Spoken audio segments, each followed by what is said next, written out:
Thank you. My name is Mr. Mekdes Gerawork from Gerawork University, Ethiopia. Today I will present my work entitled Photodegradation of methyl orange dye using zinc oxide, copper oxide nanocomposites.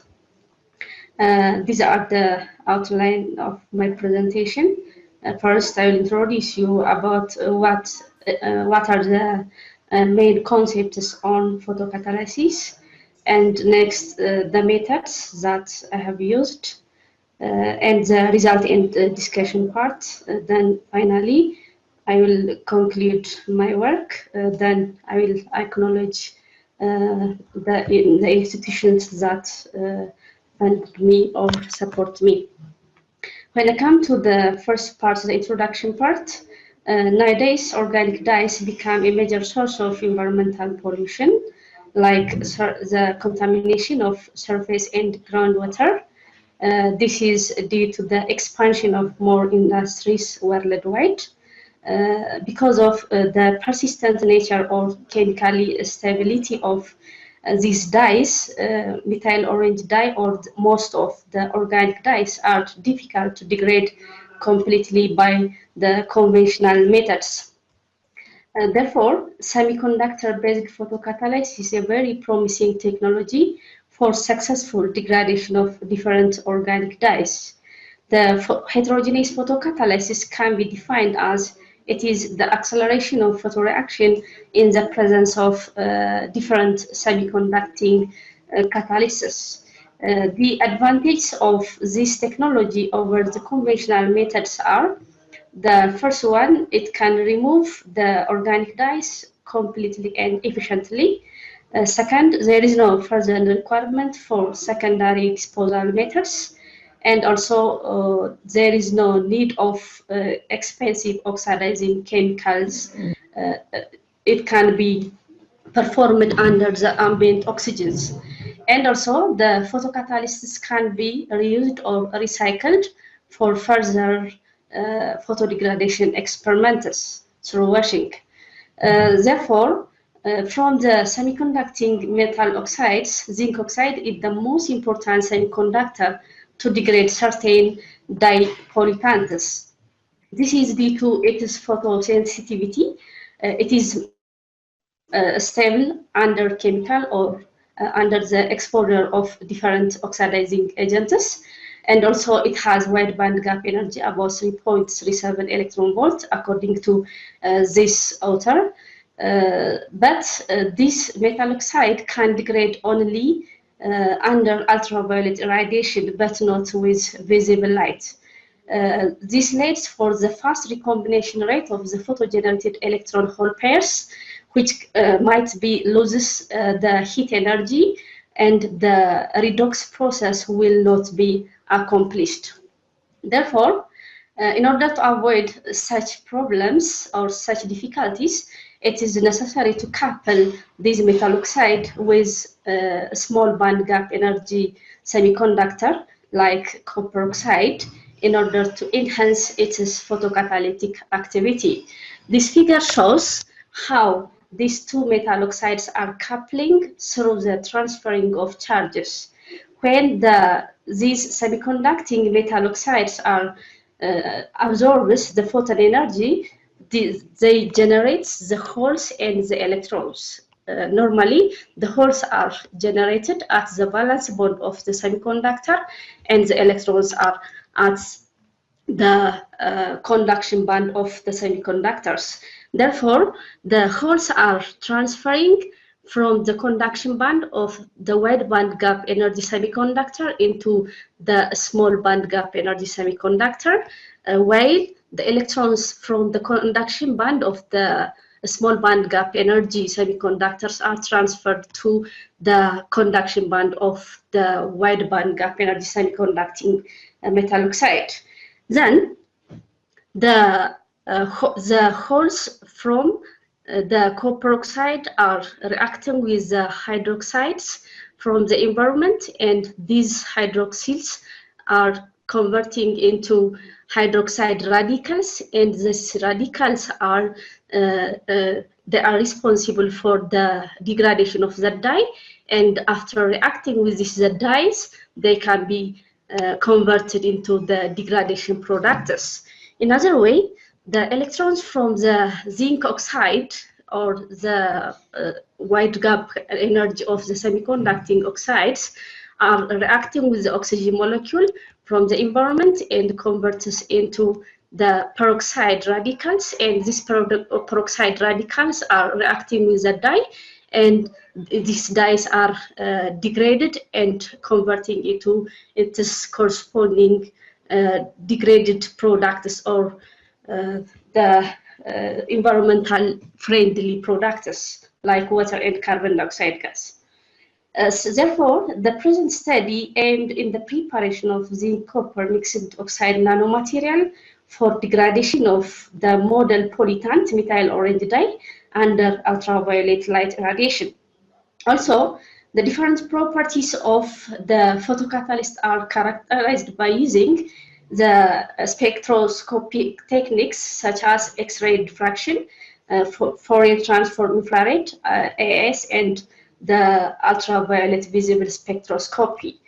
When I come to the second part, the method part, the synthesis of the separate metal oxides as well as the mixed oxide were synthesized by using the homogeneous co-precipitation method, which is adopted from this author, from the pentahydrated copper sulfate and hexahydrated zinc nitrate, and also sodium hydroxide was used as a precipitating agent for this process. When I come to the characterization techniques, the structures of the prepared photocatalyst was determined by using the X-ray diffraction spectrophotometer, that is XRD, by scanning it with the range of 4 degree up to 64 degree, and different functional groups are analyzed in the range of 4,000 up to 500 per centimeter, and the metal composition was determined by using atomic absorption spectrophotometer. And also, the optical properties of the photocatalyst was examined using the ultraviolet visible spectrophotometer. By using this spectrophotometer, its absorbance was measured. And the next one, the degradation process, how can we measure the degradation of the dye? This flowchart shows the degradation experiment. By taking the model dye polytant, I have added the catalyst, and after stirring and purged the air, I irradiated it by ultraviolet lamp, then by withdrawing small samples with equal time intervals of 30 minutes, centrifuge it, then after centrifuging it, I filtered it. After filtration, its absorbance was measured, and finally, the degradation efficiency or percentage of degradation was calculated using this formula. The third one, the result and discussion parts. The first property, that is the structure, the crystal structure of the prepared photocatalyst, was examined by using XRD. Then from as you see from this XRD profile, only zinc oxide and copper oxide was detected without any contaminations. And when we see the peaks or the XRD patterns of copper oxide and zinc oxide, the peak or the patterns of copper oxide was smaller than zinc oxide. This confirms a small amount of copper oxides were added or incorporated to the zinc hosts. And also, the structure of zinc oxide was typically hexagonal wettizides, according to the GCPDS file of this. And for copper oxide, it was monoclinic. And I have calculated the particle size of the composite, it was about 14.24 nanometer. That is less than 100 nanometer. Therefore, the prepared photocatalyst was typically at nanoscale for its better optoelectronic properties, for its unique optoelectronic properties. Therefore, from the XRD result, we can conclude that the prepared photocatalysts were very pure, and also it confirms its crystal structure. And the second characterization is FTIR. From the FTIR characterization, the targeted functional groups were obtained. Those are OH stretching, OH bending functional groups, the carbonyl groups from carboxylate ions, and the copper oxide and zinc oxide bonds. Therefore, from the FTIR characterization, when we compare the OH stretching vibrations of the composites, when we compare with the separate metal oxides, it was somewhat broadened. This is due to the water from the composites. Therefore, the FTIR results confirms us or revealed us the targeted functional groups were obtained. From S characterization, only copper and zinc metals were obtained with percentage composition of 20 to 80% respectively, with atom ratio of 0.25, which is far less than that of the raw materials that was found about 0.92 according to this author. Therefore, from this result, we can conclude that hence, the atomic ratio of the composite is less than its raw material. The prepared photocatalyst was really at nanoscale, that is the nano composites, which is in good agreement with the results of XRD. And the fourth one, photocatalytic test or the photodegradation experiment. The photodegradation experiment was conducted by using the batch process by varying the different parameters at their specific intervals. Then the parameters were photocatalyst load or the concentration of the photocatalyst, the irradiation time or contact time, and pH of the solution. The first parameter, as you see, this parameter or this experiment was conducted by varying the concentration of the photocatalyst from 0.1 up to 0.3 gram. As you see from this figure, as the concentration increases, the photodegradation experiment also increases. It increases. This is due to the presence of more active sites on the photocatalyst to absorb more organic dyes or more pollutants.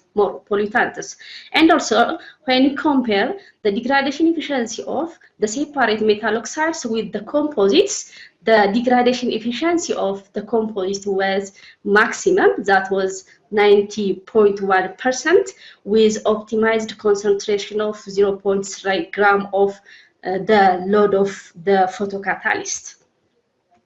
And the second parameter, effect of contact time. This experiment also conducted by varying or with the interval of 30 minutes up to 120 minutes irradiation time. So, from as you see from this figure, the degradation efficiency of the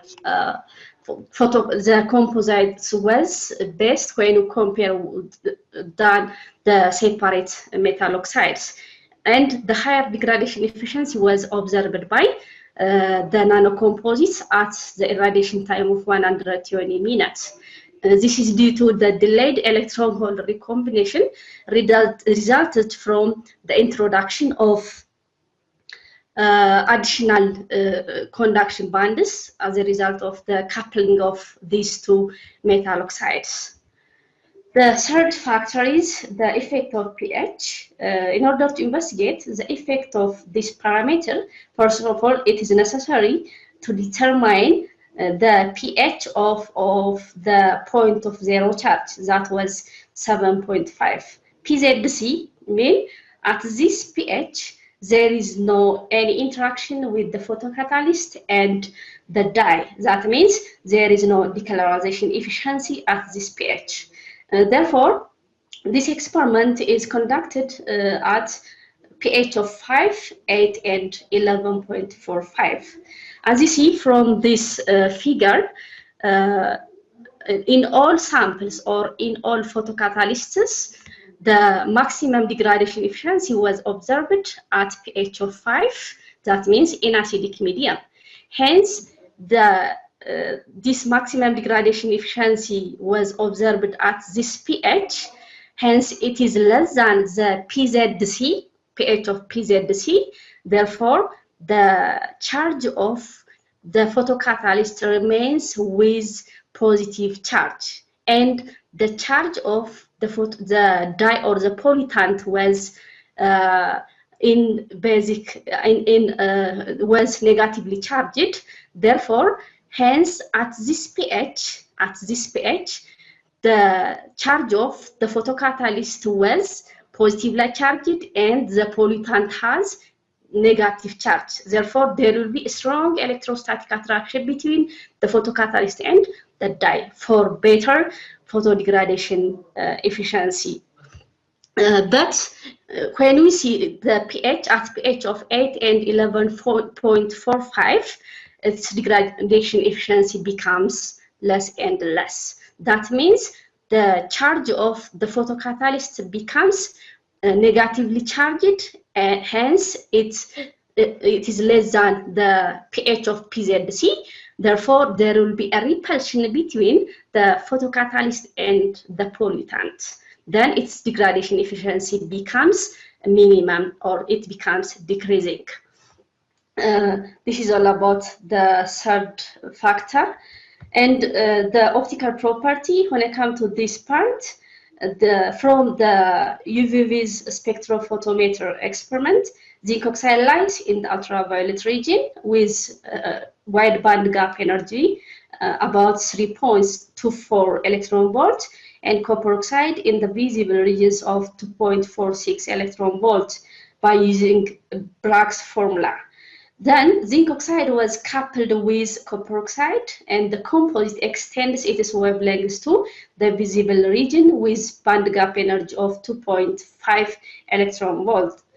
Here, as you see, hence the band gap energy of zinc oxide is wider, and the band gap energy of copper oxide is smaller.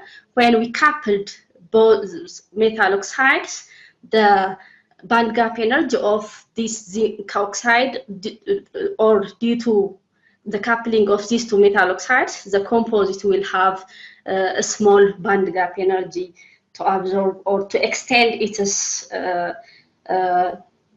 range into visible region. This is associated with electronic transitions from the valence bands to the conduction bands of copper oxide and zinc oxide, respectively. Finally, to conclude my work, co-precipitation was successful to prepare the oxides as well as the nanocomposites. The obtained results designated that zinc oxide and copper oxide photocatalyst has lower photodegradation efficiency of the model pollutant as compared with the nanocomposites. Under ultraviolet light, since coupling of these metal oxides reduces the band gap of zinc oxide through the introduction of extra bands, it extends the wavelength range to visible light region. Generally, we can conclude that photocatalysis is an attractive and successful process for degradation of the organic dyes under ultraviolet illumination. Finally, I'm thankful to Urban University, Department of Chemistry for their material support and laboratory facilities. Thank you for your attention. Now I'm ready to take your questions and suggestions. Thank you.